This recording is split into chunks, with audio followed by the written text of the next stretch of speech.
Hello friends, welcome to D O show class. આજે આપણે આ વિડીયોમાં ધોરણ 8 સંસ્કૃત તેમાં 5મો પાઠ છે શિલાયાહ પ્રવાસઃ, એટલે કે શિલાનો પ્રવાસ. તો આ પાઠના આપણે સ્વાધ્યાયના પ્રશ્નોની ચર્ચા કરીશું. પ્રશ્ન 1 છે, નીચેના શબ્દોનું મોટેથી ઉચ્ચારણ કરો. ભ્રમણ ભાષઃ, કિંચિત, પ્રેષયતિ, સમ્યક, પ્રચલતિ, અજંતા ગુહાયામ, ચતુર્મુખસ્ય, પદ્મપાણ્યાઃ, બૌદ્ધ ગુહાયાઃ, ત્ર્યંબકેશ્વરમ, ધુણેશ્વરતઃ, ટિપ્પણી પુસ્તકમ. તો સંસ્કૃત શબ્દોનું યોગ્ય વાંચન. હવે પ્રશ્ન 2, નીચેના પ્રશ્નોના જવાબ સંસ્કૃત ભાષામાં આપો. પહેલું છે, કા દૂરભાષમ કરોતી, એટલે કે કોણ દૂરભાષ એટલે કે ફોન ઉપર વાત કરે છે. તો તમે પાઠનું વાંચન કર્યું હશે, સમજ મેળવી હશે. અહીંયા તમે જોઈ શકો છો કે સવિતા અને શિક્ષિકા. તો અહીં સવિતા જે છે એ શીલાની મમ્મી એ દૂરભાષ એટલે કે વાર્તાલાપ કરી રહી છે. તો અહીંયા આપણે કા જે છે એની જગ્યાએ આપણે ફક્ત સવિતા લખવાનું છે. સવિતા દૂરભાષમ કરોતી. ફક્ત અહીંયા જે પ્રશ્નસૂચક શબ્દ છે એની જગ્યાએ આપણે જવાબ લખી અને એમનું એમ વાક્ય લખવાનું રહેશે. બીજો પ્રશ્ન છે, શીલા કસ્યાહ પુત્રી અસ્તિ. કસ્યાહ એટલે કે કોની. તો હમણાં આપણે જોઈ ગયા કે શીલા સવિતા બેનની પુત્રી છે. તો શીલા સવિતાયાહ પુત્રી અસ્તિ. તો અહીં પણ આપણે એ જ રીતે જવાબ લખવાનો રહેશે. શીલા કસ્યાહ તો સવિતાયાહ.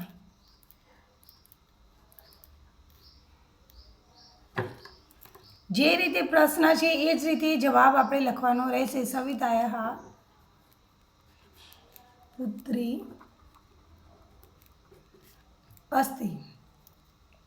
ત્રીજો પ્રશ્ન છે, શીલા કુત્ર ગચ્છતિ, એટલે કે શીલા કુત્ર એટલે ક્યાં જાય છે. તો પ્રવાસે. શીલા પ્રવાસે ગચ્છતિ.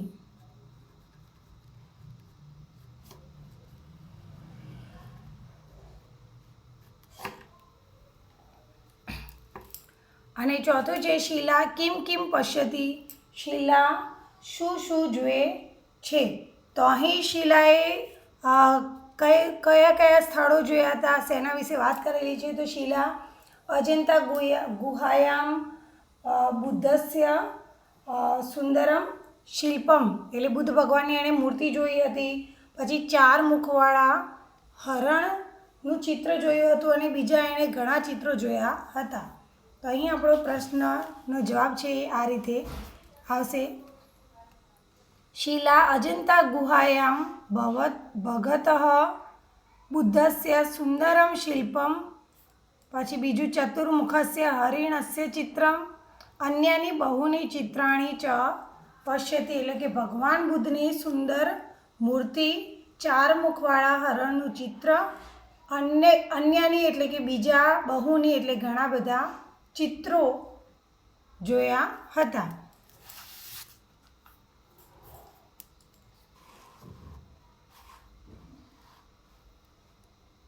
પ્રશ્ન 3, ઉદાહરણ મુજબ આપેલા વાક્યોને પ્રશ્ન વાક્યમાં ફેરવો. તો અહીં તમને ઉદાહરણ આપેલું છે કે શીલા અજંતા ગુહાયામ અસ્તિ. તો શીલા કુત્ર અસ્તિ, તો શીલા ક્યાં છે. તો શીલા અજંતાની ગુફામાં છે. તો એ જ રીતે આપણે પ્રશ્ન પૂછવાનો છે કે મહેશ ઉદ્યાને અસ્તિ. તો મહેશ ક્યાં છે. તો આપણે ઉદ્યાને જે શબ્દ છે એની જગ્યાએ આપણે કુત્ર એટલે કે ક્યાં છે એ શબ્દ ફક્ત લખવાનો છે કાઢીને.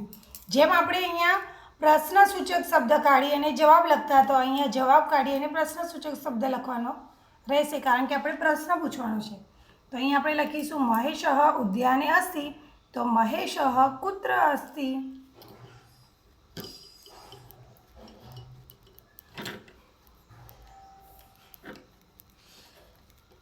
અને પ્રશ્ન પૂછ્યો છે એટલે પ્રશ્નાચિહ્ન કરું.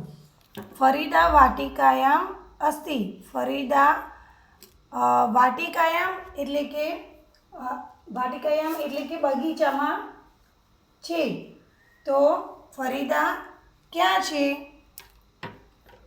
વાડીમાં. ફરીદા કુત્ર અસ્તિ? સુનંદા શાળાયામ અસ્તિ. સુનંદા શાળામાં છે. તો સુનંદા ક્યાં છે? તો સુનંદા ક્યાં? કુત્ર અસ્તિ? સંસ્કૃતમાં ખાસ કરીને આ રીતે ઉદાહરણ પ્રમાણે પ્રશ્ન વાક્યમાં ફેરવો.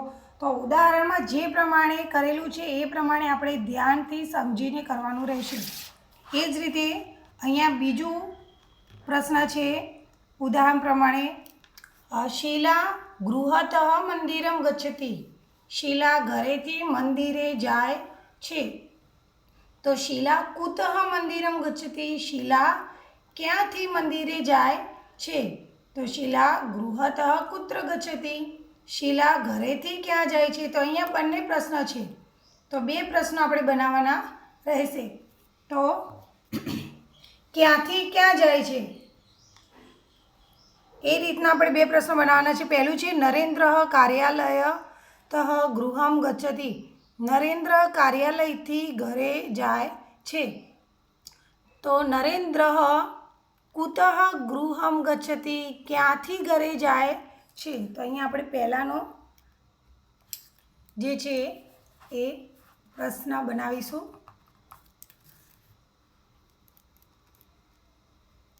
નરેન્દ્ર કાર્યાલય શબ્દ કાઢી અને આપણે કુતઃ શબ્દ લખીશું.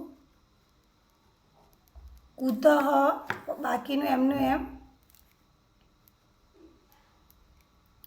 ગૃહમ ગચ્છતિ. નરેન્દ્ર ક્યાંથી ઘરે જાય છે? અને બીજો આપણે પ્રશ્ન પૂછવાનો છે કે નરેન્દ્ર કાર્યાલયથી ક્યાં જાય છે? તો નરેન્દ્ર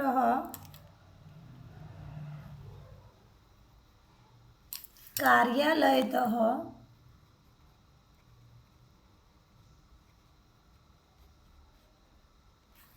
કુત્ર ગચ્છતિ. નરેન્દ્ર કાર્યાલયથી ક્યાં જાય છે? એ જ રીતે અહીંયા બીજો પ્રશ્ન છે વિનય ક્રીડાંગણતમ વાટિકામ ગચ્છતિ. ક્રીડાંગણ એટલે કે રમતના મેદાન. તો વિનય રમતના મેદાનથી વાટિકામ ગચ્છતિ એટલે કે વાડીમાં જાય છે. તો વિનય કુતઃ વાટિકામ ગચ્છતિ. ક્યાંથી વાડીએ જાય છે? તો અહીંયા ક્રીડાંગણતઃ કાઢીને આપણે લખીશું કુતઃ. બાકીનું એમનું એમ. વાટિકામ ગચ્છતિ. અને બીજો પ્રશ્ન વિનય ક્રીડાંગણતઃ કુત્ર ગચ્છતિ. રમતના મેદાનેથી ક્યાં જાય છે?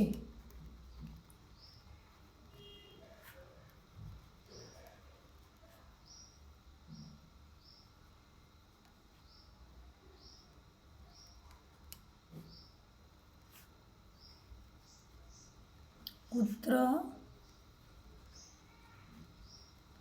ગચ્છતિ. ત્રીજું છે અલકા પાલનપુરતઃ ગાંધીનગરમ ગચ્છતિ.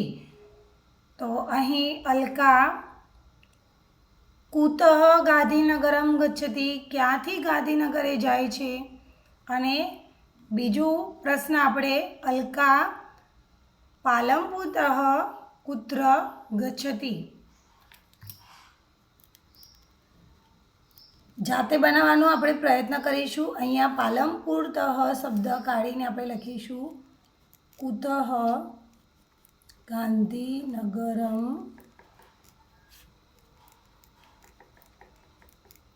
ગચ્છતિ, અને બીજું લખીશું અલકા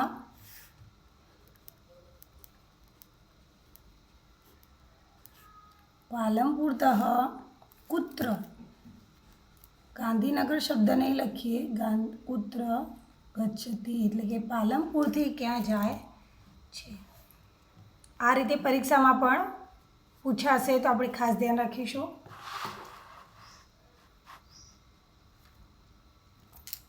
ફરીથી પ્રશ્ન 4 છે. ઉદાહરણ મુજબ વાક્યો બનાવો. ઉદાહરણ છે નટરાજ ચિત્રમ, તો નટરાજસ્ય ચિત્રમ અસ્તિ. અહીંયા ચિત્રમ જે શબ્દ છે એમાં કોઈ ફેરફાર કરેલો નથી, એના પછી અસ્તિ એવો શબ્દ લખેલો છે. તો અહીંયા નટરાજ ફક્ત જે શબ્દ છે પ્રથમ એના અંદર ફેરફાર કરેલો છે કે નટરાજ, તો નટરાજસ્ય. તો આપણે પણ એ જ ધ્યાન રાખીશું કે જે શબ્દમાં ફેરફાર છે અને જે શબ્દ ઉમેરેલો છે એ જ રીતે લખીશું.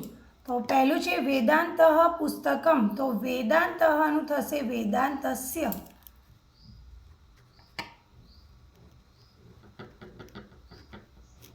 એના પછી પુસ્તકમ એમનું એમ લખવાનું રહેશે, અને અસ્થિ શબ્દ ઉમેરવાનો છે તો લખીશું અસ્થિ અને પછી પૂર્ણવિરામ. તો ખૂબ જ સરળ છે. બાળકો પરીક્ષામાં ફેરફાર કરતા નથી, અમુક વખતે પુસ્તકમનું ઉપર મીંડું મૂકી દે છે જાતે, એ રીતે કરવાનું નથી. આપણે ધ્યાન રાખીશું કે કયા શબ્દમાં કેટલો ફેરફાર કરેલો છે એ ખૂબ ઝીણવટપૂર્વક જોઈશું અને પછી લખીશું. પાર્થ, તો પાર્થનું થશે પાર્થસ્ય. કંદુક, હવે અહીંયા પુસ્તકમ છે, અહીંયા કંદુક છે, તો જે શબ્દ છે આપણે એનો એ જ લખવાનો છે.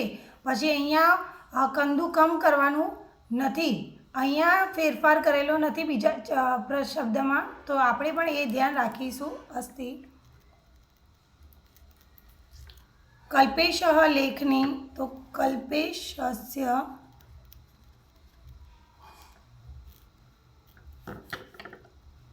લેખની અસ્તિ. કર્ણ, તો કર્ણસ્ય.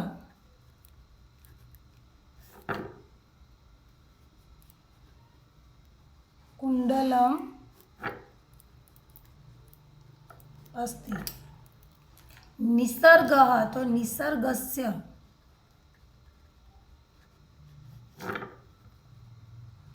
ગૃહમ અસ્તિ. તો આ રીતે આપણે લખવાનું રહેશે. ફરીથી છે ઉદાહરણ મુજબ લખો. શીલા પુસ્તકમ, તો શીલાયાહ પુસ્તકમ અસ્તિ. એ જ રીતે છે અહીંયા શીલા જે શબ્દ છે એનું શીલાયાહ, તો આપણે એ જ રીતે શબ્દમાં ફેરફાર કરીશું. બાકીનો શબ્દ એમને એમ છે અને છેલ્લે અસ્તિ લખવાનો છે. તો રેખા, તો રેખાનું થશે રેખાયાહ. દ્વિચક્રિકા, દ્વિચક્રિકા એટલે તમે આગળ જાણવા જેવું જે છે શબ્દો એમાં આપેલું હતું. દ્વિચક્રિકા એટલે શું થાય, તમે બાળકો વાપરતા જશો, રોજ ચલાવતા હશો, પણ તમને કદાચ આનો ખબર નહીં હોય. દ્વિચક્રિકા એટલે કે સાયકલ. વિદ્યા પ્રભાવ, તો વિદ્યા, તો વિદ્યાયાહ. પ્રભાવ, તો પ્રભાવ શબ્દમાં કોઈ ફેરફાર કરવાનો નથી, પ્રભાવ અસ્તિ. કૃપા, તો કૃપયાહ. આસંદ,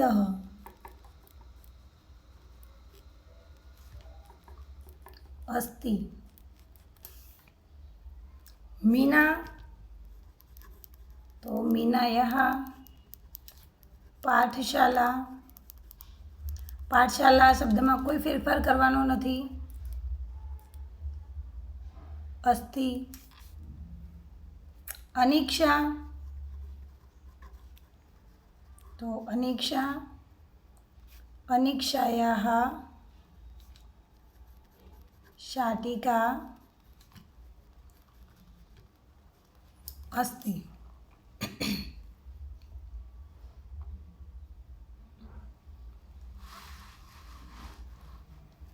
હવે પાંચમો પ્રશ્ન છે, આપેલ વાક્યોને સંસ્કૃત ભાષામાં લખો. સંસ્કૃતની અંદર સૌથી ભારેમાં ભારે પ્રશ્ન જે બાળકોને લાગતો હોય છે કે ગુજરાતીનું સંસ્કૃત કરો. પરંતુ જો આપણે થોડું ધ્યાન રાખીશું તો ખૂબ જ સરળ છે. અહીંયા આ પાઠમાંથી આપણે ક્યાંથી ક્યાં જાય છે એના માટે કઈ રીતે લખાય છે એ આપણે શીખી ગયા છીએ. છતાં આપણે ધ્યાન આપીશું કે આરતી જામનગરથી રાજકોટ જાય છે. તો આરતી, આપણે એટલું ધ્યાન રાખીશું કે છોકરો હશે તો પાછળ હ લાગશે અને છોકરી હશે તો એમાં પાછળ હ લાગશે નહીં, કારણ કે એશા. તો અહીંયા આપણે છોકરીનું નામ છે એટલે આરતીમાં પાછળ હ આરતી હી એવું થશે નહીં, આરતીનું આરતી જ રહેશે. તો અહીંયા પહેલાં હું આરતી લખું છું કે આરતી. હવે જામનગરથી, તો જામનગર અને થી માટે તહ એવો શબ્દ આપણે લખીશું. તો જામનગર અને પછી જામનગર પછી આપણે લખીશું તહ, એટલે શબ્દ બનશે આપણો જામનગર તહ, એટલે કે જામનગરથી. અને રાજકોટ, તો રાજકોટમ. અને જાય છે તો એના માટે તમને ખબર છે કે જાય છે એટલે કે ગચ્છતિ.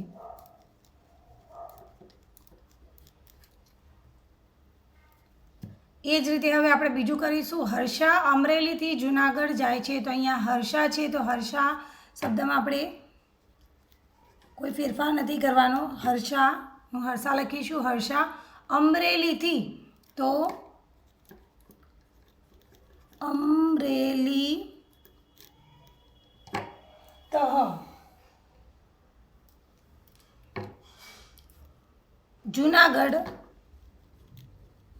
જૂનાગઢમ, અહીંયા જે રીતે કરેલું છે ગચ્છતિ. અહીંયાથી અહીંયા જાય છે તો એના માટે પહેલાં હ વાળું અને પછી મ વાળું એ રીતે શબ્દ છે એ ધ્યાન રાખીશું. મિહિર અમદાવાદથી સુરત જાય છે. હવે મિહિર એ છોકરાનું નામ છે એટલા માટે મિહિર હ લખાશે, એટલું ફક્ત આપણે ધ્યાન રાખીશું. મિહિરનું મિહિર નહીં રહે, મિહિર હ. અમદાવાદથી, તો અમદાવાદ તહ. સુરત, તો સુરતમ ગચ્છતિ. કુમાર ભુજથી અમદાવાદ જાય છે. તો કુમાર પણ અહીંયા છોકરાની જ વાત છે. તો કુમારહ, કુમારનું થશે કુમારહ. ભુજથી, તો ભુજતઃ. અમદાવાદ, તો અમદાવાદમ. ગચ્છતિ એટલે જાય છે. હવે એ જ રીતે છોકરીનું નામ છે ઉષા. તો ઉષા જ રહેશે, એમાં પાછળ હ લગાવવાનું નથી કારણ કે છોકરીનું નામ છે. તો ઉષા વડોદરાથી, તો વડોદરા અને થી એટલે તહ. વડોદરા તહ.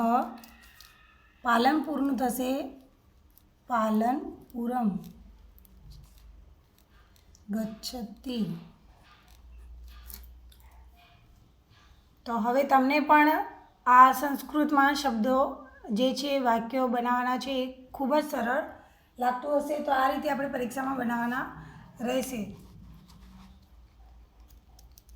હજી એવું જ કંઈક પ્રશ્ન છે કે તમારા ગામમાં આવતી બસ ક્યાંથી અને કયા કયા સ્થળેથી આવે છે તેનું વર્ણન સંસ્કૃતમાં કરો. એટલે જેમ કે લોકયાનમ હિંમતનગરતઃ ઈડરમ ગચ્છતિ. તો અહીંયા જુઓ, હિંમતનગરથી ઈડર જાય છે, ઈડરતઃ. ઈડરથી વટપલ્લીમ ગચ્છતિ, વટપલ્લી જાય છે. વટપલ્લીતઃ ભાવનગરમ ગચ્છતિ, વટપલ્લીથી ભાવનગરે જાય છે.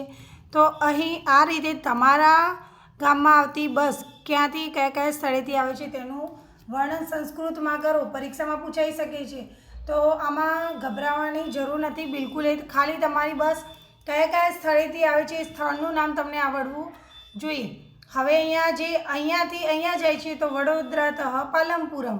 તો પહેલો જે શબ્દ છે એમાં તહ જ્યાંથી જાય છે તો અહીંયાથી, અને ત્યાં પાલમપુર જાય છે તો અહીંયા પાલમપુરમ.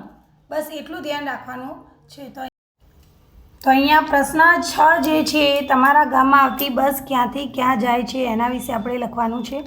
તો આપણે લખીશું, કદાચ પરીક્ષામાં પૂછાઈ શકે છે અને ખૂબ જ સરળ છે.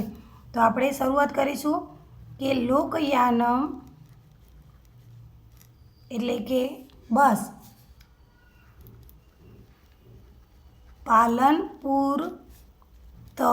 પાલનપુરથી ચડોતરમ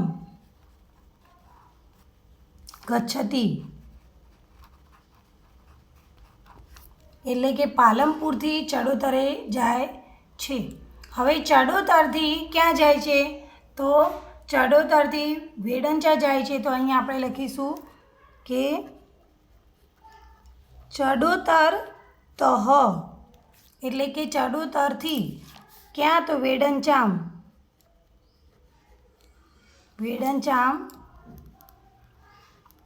ગચ્છતી.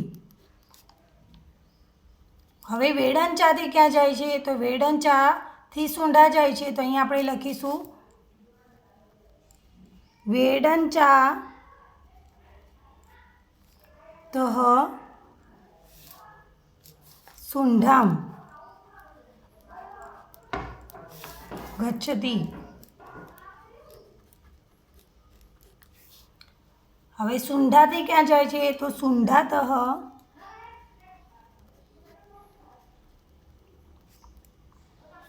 સામઢીમ.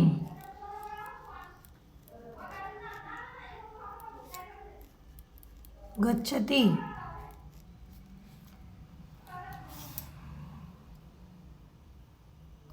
પછી સામઢીથી લખવું હોય તો સામઢીતઃ ગઢમ ગચ્છતી. આ રીતે તમે બસ ક્યાંથી ક્યાં જાય છે એવા વાક્યો ખૂબ જ સરળતાથી લખી શકો છો. તો આ રીતે આપણે સંસ્કૃતમાં કઈ રીતે ઝીણવટપૂર્વક લખવું એનું ખાસ ધ્યાન રાખીશું. અહીંયા તમને સંસ્કૃત સામયિકાનામ સૂચિ. તો સંસ્કૃતના જે સામાયિકો છે એટલે કે અહીંયા આપણે વાર્ષિક, માસિક કે અઠવાડિક જે સાપ્તાહિકો છે સંસ્કૃત, આપણે જેમ જીવન શિક્ષણ, એ બાલ સૃષ્ટિ એવા જે સામાયિકો ગુજરાતીમાં આવે છે એવા સંસ્કૃતમાં પણ સામાયિકો હોય છે. તો એની અહીંયા તમને યાદી આપેલી છે. તો ક્યાં એ સામાયિકો તમને જોવા મળશે, અને માસિક છે, સાપ્તાહિક છે કે વાર્ષિકી છે એટલે કે વર્ષમાં એક વખત આવે છે, તો એ આપણે વાંચન કરીશું, ધ્યાનમાં રાખીશું. નેક્સ્ટ વિડીયોમાં આપણે પુનરાવર્તનના પ્રશ્નોની ચર્ચા કરીશું. સંસ્કૃતના વિડીયો જોવા માટે આ ચેનલને લાઇક અને સબસ્ક્રાઈબ કરો અને વધુમાં વધુ પ્રાથમિક શાળાના બાળકોમાં શેર કરો. Thank you.